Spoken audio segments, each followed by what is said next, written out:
Grand pandal सजा हुआ है। इस वक्त पंचकुला के दशहरा मैदान में 50,000 लोगों के आने का दावा किया जा रहा है और पॉलिटिकली तो आप जितने नाम सोच सकते हैं एनडीए के सभी वहां पर मौजूद हैं।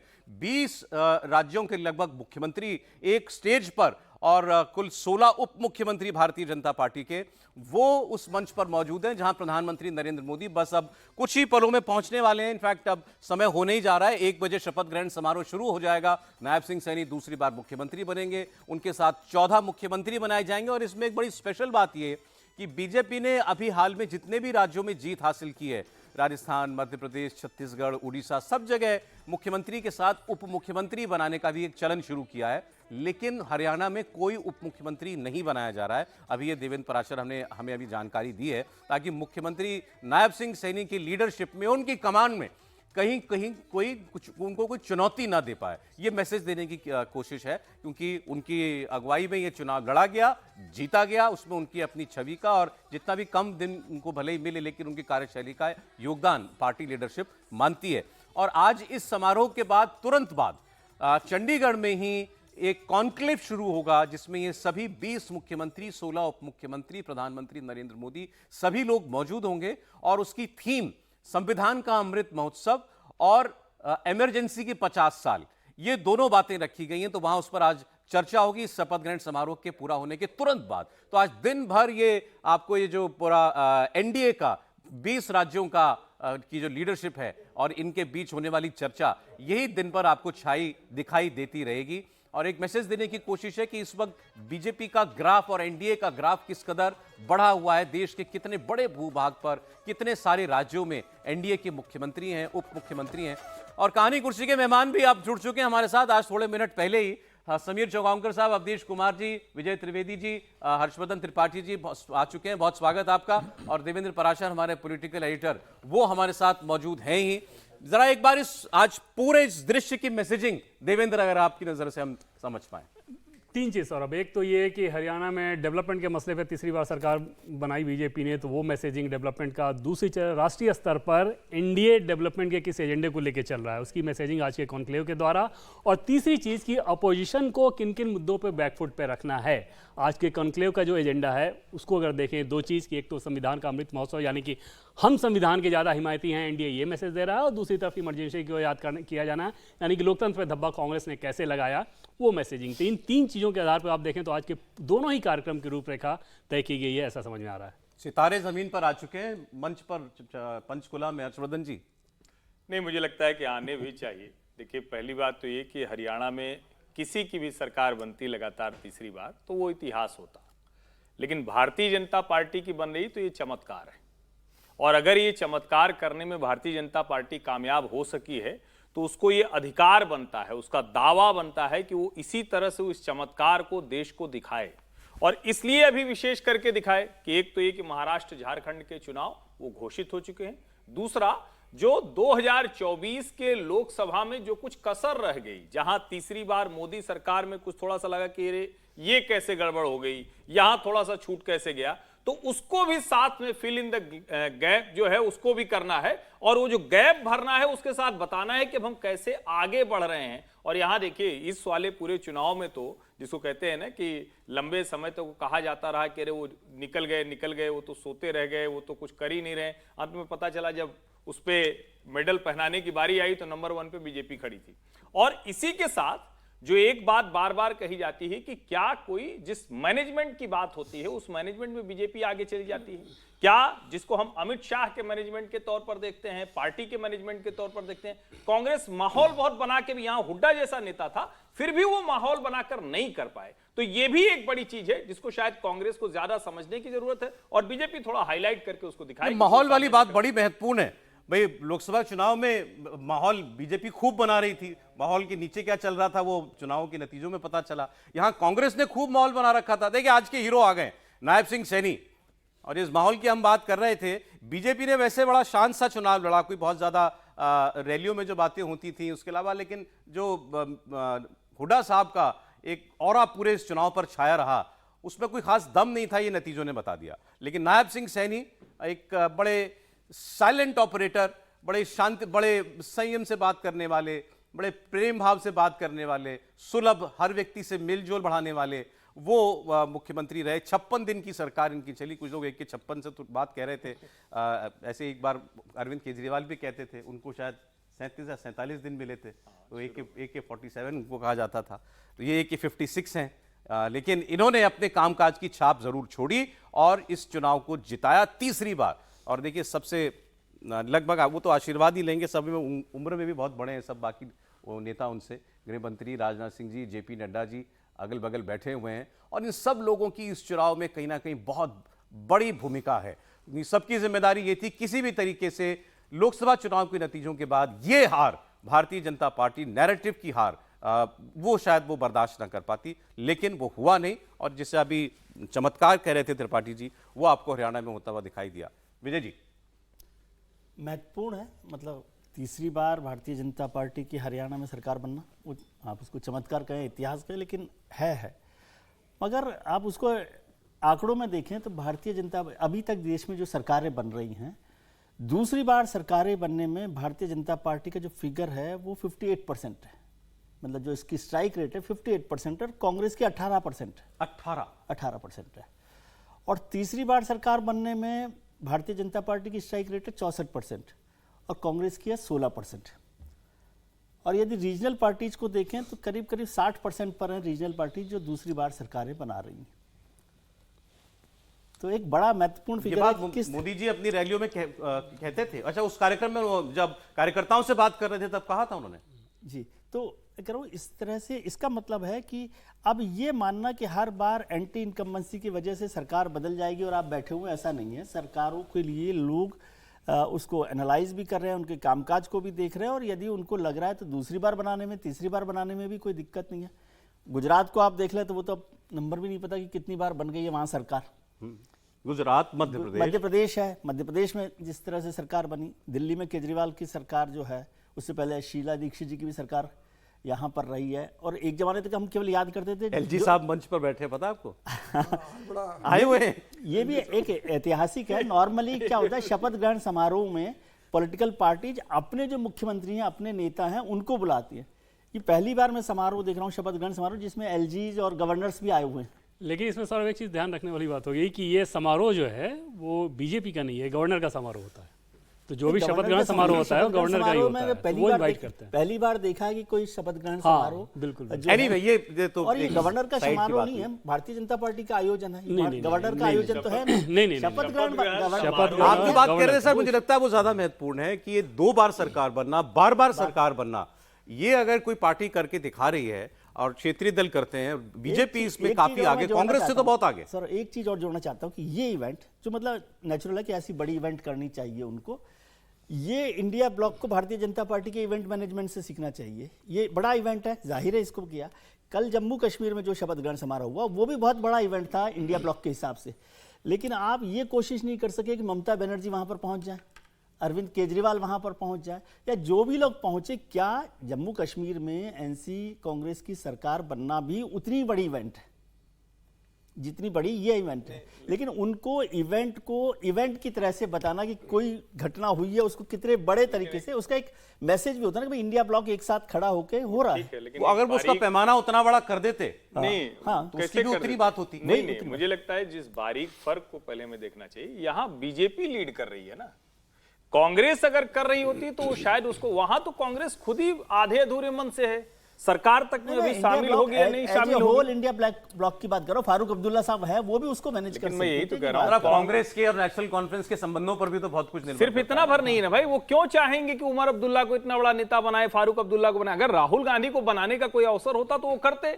यहाँ बीजेपी लीड पर है तो बीजेपी दिखाएगी उस तरह से। उस अवसर का इंतजार कब तक करते रहे? अब ये प्रश्न तो बड़ा गंभीर हो चला है, और इसके बाद तो और गंभीर हो चला। अवधेश जी, तस्वीर कैसी लग रही है?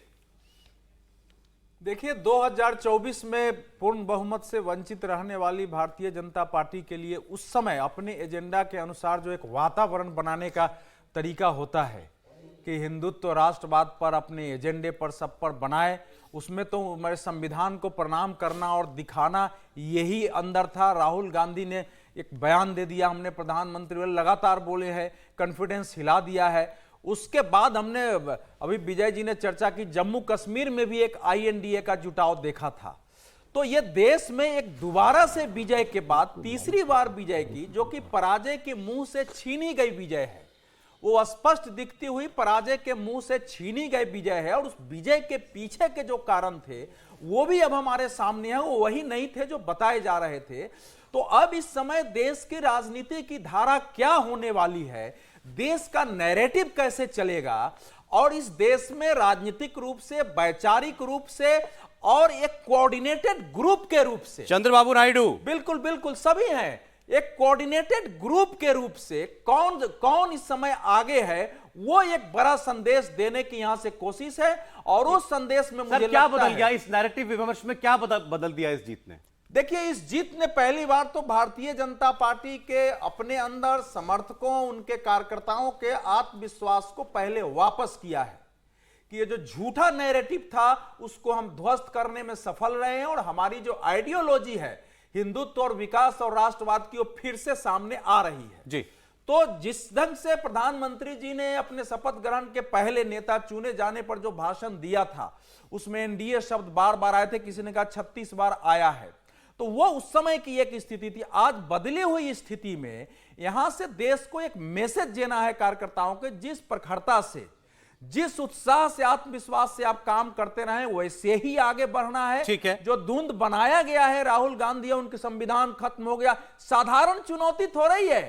जिस संविधान खत्म होने, आरक्षण खत्म होने के भाव ने, झूठे नैरेटिव ने भारतीय जनता भाव पार्टी खत्म को हो गया, पीछे किया। क्योंकि अभी वो आगे और अगर चुनाव हैं। कमजोर तो पड़ा है ना, कमजोर अच्छा। पड़ा है, तो यहां से वो संविधान का वो अमृत दिवस है, आपातकाल को याद करना है, तो ये तो एक आइडियोलॉजी की बात होती है। जरा एनडीए की बात कर लें, क्योंकि एनडीए के नेता पहुंचे हैं, सिर्फ बीजेपी की नहीं, चंद्रबाबू नायडू, अमित शाह जी और जेपी नड्डा जी के बगल में जाकर के बैठे हैं। 18 चीफ मिनिस्टर्स हैं, बड़ा आयोजन है। देखिए सौरभ जी, केंद्र में अगर 2024 में एनडीए की सरकार बनी है तो इंडिया का तो नेता रहेंगे ही। अब ये बताना पड़ेगा ना कि ये एनडीए की सरकार है, तो एनडीए के नेता भी साथ में आ रहे, पूरा एनडीए साथ में है।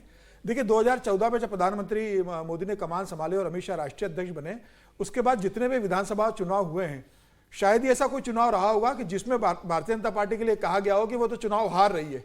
हरियाणा के चुनाव इसी रूप में लिया गया था कि भारतीय जनता पार्टी चुनाव हार रही है। कांग्रेस भी बहुत आत्मविश्वास में थी कि हम चुनाव जीत रहे हो। जिस तरीके से लोकसभा के चुनाव परिणाम आए थे कि 5 सीटें भारतीय जनता पार्टी जीती थी, 2019 में एक भी सीट न जीतने वाली कांग्रेस 5 सीटें जीत गई थी, तो ये माना जा रहा था और कांग्रेस भी लगातार ये बात मान रही थी कि भाई कांग्रेस सरकार बनाने जा रही है। भारतीय जनता पार्टी के अंदर भी ये था कि शायद सरकार बनाना मुश्किल होगा, लेकिन जिस तरीके से भारतीय जनता पार्टी का प्रदर्शन रहा है वहां पर, वो पूर्ण बहुमत की सरकार बना ली। हालांकि दूसरी बात तो पूर्ण बहुमत की सरकार नहीं थी, दुष्यंत चौटाला को लेकर साथ में सरकार बनाई थी।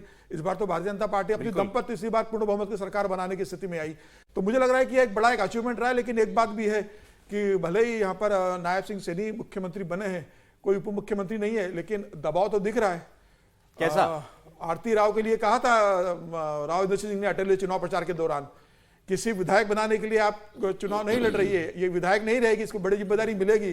तो पहली बार विधायक बनी है, तो केंद्र में राज्य मंत्री है, तो अपनी बेटी को भी मंत्री बनवा लिया। श्रुति चौधरी ने भी बनवा लिया कि भाई कांग्रेस में सारी जिंदगी गुजारी, राज्यसभा गई, बेटी को टिकट दिलवाया और बेटी को मंत्री भी बनवा दिया।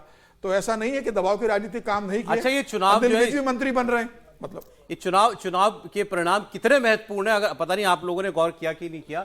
एक और शिगुफा छोड़ा गया था जिस दिन नतीजा है, तुरंत उसके बाद अरे भाई सब कि राहुल जी अब सब कुछ छोड़ो, नीतीश जी को अब बना दो पीएम कैंडिडेट, मैं सरकार गिरा दो किसी मुझे लगता है इस पे तो थोड़ा अलग से भाई, ये जितने अफवाहबाज हैं, आप रात को आपको सपना आता है, सुबह आके उसे वीडियो बना देना है, 4 मतलब क्या कहें, ऐसे पत्रकार बैठ के बात करते हैं जिनकी 20 साल की कोई बात निकाली जाए तो एक भी बात नहीं साबित हुई है। तो मुझे लगता है उस पर तो चर्चा भी नहीं करनी चाहिए, ऐसी बातें वो लोग करते हैं। वो इसीलिए तो, क्योंकि ये इस जीत का उनको कितना सदमा लगा, सवाल ये जो एनडीए के यहाँ सारे चीफ मिनिस्टर और नेता हैं, तो यहां से अब विपक्ष के लिए भी और उन सारे लोगों को जो एक झूठा नैरेटिव बनाते हैं, जिनकी पत्रकारिता में भी कोई हैसियत और छवि नहीं रही, जो बार बार किसी को नेता उभार देते हैं कि चंद्रबाबू नायडू दबाव डाल रहे हैं, तो नीतीश कुमार अब दबाव डालेंगे, तो फलाने माझी दबाव डालेंगे, तो वो जरा अभी तो कुछ महीने तक उनके लिए ये कठिन हो गया है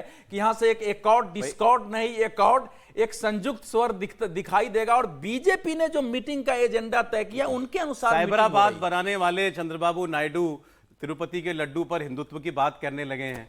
और अभी ललन सिंह को हम सुन रहे थे, ये पहचानना मुश्किल था, ये बीजेपी के नेता बोल रहे हैं या ये जेडीयू के नेता बोल रहे हैं? देवेंद्र। बिल्कुल सर, इसमें कोई दो राय नहीं। और बिहार के संदर्भ में अगर आप देखें तो लगातार ये कोशिश की जा रही है बीजेपी के बड़े नेताओं द्वारा और जेडीयू के बड़े नेताओं के द्वारा कि फ्रिक्शन का कोई मैसेज ना आ जाए। उनको बखूबी मालूम है कि अगले साल विधानसभा चुनाव होने हैं, वो डिफिकल्ट चुनाव होगा और उस लिहाज से अभी से अपने घर को ठीक रखें। एक उदाहरण के तौर पर अभी आप देखें तो हालांकि कुछ बयानबाजियां जेडीयू के कुछ नेताओं ने इंडिविजुअल कैपेसिटी में बोला, लेकिन पार्टी के बड़े नेताओं ने उस पर अब तक रिएक्ट नहीं किया जो गिरिराज सिंह यात्रा निकाल रहे हैं। पहले के समय में सौरभ अगर आप देखें तो पहले अगर गठबंधन, जब एनडीए का गठबंधन पहले भी रहा है, बीजेपी ऐसी कोई कोशिश सोचती भी थी तो धड़ाधड़ जेडीयू की तरफ से बड़े लेवल से अटैक शुरू हो जाता था। इस बार अब तक वो नजर नहीं आ रहा है। इससे सीधे ये समझ में आ रहा है कि दोनों ही पक्षों को इस बात का एहसास है कि अगला विधानसभा चुनाव कितना मुश्किल होने वाला है। इसलिए बेहतर है कि हाउस को एकदम से ऑर्डर में देखें। और अभी जेडीयू के जो भी बड़े नेता हैं, क्या आप संजय झा की बात कर लें या ललन सिंह की बात कर लें या विजय चौधरी की बात कर लें, ये सारे नेता बीजेपी के नेताओं के साथ बहुत अच्छे इक्वेशन पे नजर आ रहे हैं और उस लिहाज से फ्रिक्शन की गुंजाइश दूर दूर तक नहीं। और ऐसा कहा जाता है कि जेडीयू में आजकल फैसले नीतीश कुमार नहीं बल्कि ये सारे लोग मिलकर लेते हैं। अब मोदी जी की हवा कितनी बार बनी, कितनी बार गिरी पिछले 10 साल में? देवेंद्र जी की अंतिम पंक्ति जो है ये सबसे महत्वपूर्ण है। ये देखिए, ये अंतिम जो इन्होंने बोला है कि आजकल, इसका मतलब नीतीश कुमार अब अपने समूह के सीनियर नेताओं के साथ ही मिलकर चल रहे हैं। बात सही है। ये जो जिस ढंग से आपने ये वक्फ वाले मामले पर जिस ढंग से जेडीयू ने स्टैंड लिया, वो बीजेपी से ज्यादा आक्रामक स्टैंड था।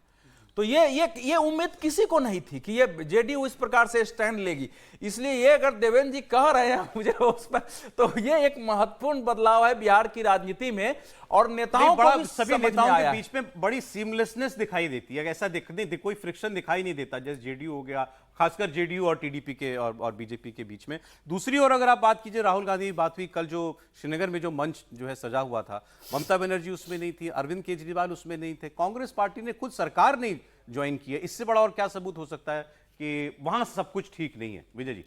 बिल्कुल उसी बात का मैंने जिक्र किया ना कि वहां पर कल भी हम लोगों ने इस पर चर्चा की थी कि नेशनल कॉन्फ्रेंस के साथ कांग्रेस को सरकार में शामिल होना चाहिए था, भले ही एक ही मंत्री बनाने की बात हो रही थी, क्योंकि 6 विधायकों के साथ और एक छोटी सरकार वहां बन रही है, तो उसमें एक विधायक भी आपको पता राहुल गांधी आज सुबह सुबह कहां गए हैं? वाल्मीकि मंदिर, दिल्ली के वाल्मीकि मंदिर दर्शन करने के लिए गए हैं। नहीं, वो तो मैसेजिंग पूरी है। नहीं, वो तो भागवत जी ने कहा ना कि भाई सिर्फ वाल्मीकि बस्ती में क्यों मने, तो राहुल जी भी गए। देश के हर व्यक्ति को जाना चाहिए, तो अच्छी बात। वाल्मीकि जयंती पर जाए, मतलब वाल्मीकि जी के मंदिर में जाएं राहुल गांधी, इसमें कोई परेशानी वाली बात नहीं, और वो तो उनके एजेंडा में भी शामिल है। फिर आप कहेंगे कि एजेंडे की ही बात कर रहा हूं, तो वो कॉन्स्टिट्यूशन की कॉपी के साथ गए कि नहीं गए? मुझे नहीं, आज हाथ में नहीं थी, लेकिन हाथ जेब में था। हाथ में किताब नहीं थी लेकिन हाथ जेब में था। अब इसमें यहाँ पर शिंदे साहब भी वहाँ पर मौजूद हैं, तो अभी जब आप ललन सिंह जी की और ये देवेंद्र बात कर रहे थे जेडीयू की, तो मैं कह रहा हूँ कि ये जो शिंदे साहब है उनकी पार्टी ने तो, या खुद शिंदे साहब ने तो मुझे लगता है प्रधानमंत्री को ही हाईकमान मान लिया। भारतीय जनता पार्टी की जो लीडरशिप है, सेंट्रल लीडरशिप, उसी को हाईकमान मान लिया। हालांकि उस पार्टी के हाईकमान तो वो खुद ही हैं, अपनी पार्टी शिंदे साहब तो अपनी पार्टी के हाईकमान खुद। देवेंद्र बताएंगे ज्यादा इस बारे में। हाँ, ये सही है सौरभ की जो कॉरिडोर है ना महाराष्ट्र से, वो दिल्ली का सीधे है, वाया देवेंद्र फडणवीस नहीं है। ऐसी बात लगातार पता चलते रहती है कि कई सारे इशूज ऐसे होते हैं जिस पर अगर शिंदे को कोई बात करनी होती है तो देवेंद्र फडणवीस के बजाय वो सीधे दिल्ली बात करते हैं। और वो जो हाईवे है ना बहुत इजीली खुला हुआ है, और चाहे सीट शेयरिंग को लेकर बात हो, अलग अलग इंडिविजुअल कैपेसिटी में कुछ चीज़ें हो कहनी हो, या फिर सरकार के कुछ फैसलों को लेकर बात हो, हर मसले पे शिंदे को जब भी ज़रूरत होती है दिल्ली में बीजेपी का top leadership just 1 phone call away जिसे कहते हैं, उस तरह वाली स्थिति है। और इस लिहाज से दिख रहा है कि महाराष्ट्र के चुनाव में भी, हालांकि उसमें बहुत जटिल इशू रहता है सौरभ, सीट्स के नंबर को लेकर, खासतौर पर लोकसभा चुनाव में जिस तरह से कहा गया कि शिंदे के ऊपर बीजेपी ने ज़्यादा दबाव बनाया। एक तो जो नंबर्स दिए गए वो तो दिए गए, उन नंबर्स में भी 3 कैंडिडेट बीजेपी के थे और वहाँ पर शिंदे के पास ऑलरेडी मजबूत नेता थे, फिर भी उनका टिकट काटा गया, उन तीनों सीटों पर हार हुई। तो उसके बाद से शिंदे जरूर ये कोशिश कर रहे थे कि थोड़ा असर्टिव नजर आए, लेकिन पेज एकदम से सेम है। दिल्ली और शिंदे के बीच में कोई समस्या नहीं है। जो थोड़ी बहुत समस्या होती है, गाड़ी जाती है या पवार साहब की, अजीत पवार जी की भी? अजीत पवार की गाड़ी को लेके उसमें जरूर है कि वो गाड़ी आती है, लेकिन स्पीड वैसी बिल्कुल नहीं है और अजीत पवार को लेके वैसी स्थिति नहीं है जब उनको लाया गया था और आज की जो स्थिति है उसमें बड़ा बदलाव हुआ है। ये जरूर है कि उनको गठबंधन में रखना है, उनको सीटें भी 40-45 दी जाएगी, लेकिन लोकसभा चुनाव में जितना महत्व दिया जा रहा था अब वो वैसा नहीं है। पार्टी को एहसास बीजेपी को ये हुआ है कि उसका हमें खामियाजा भी भुगतना पड़ा है।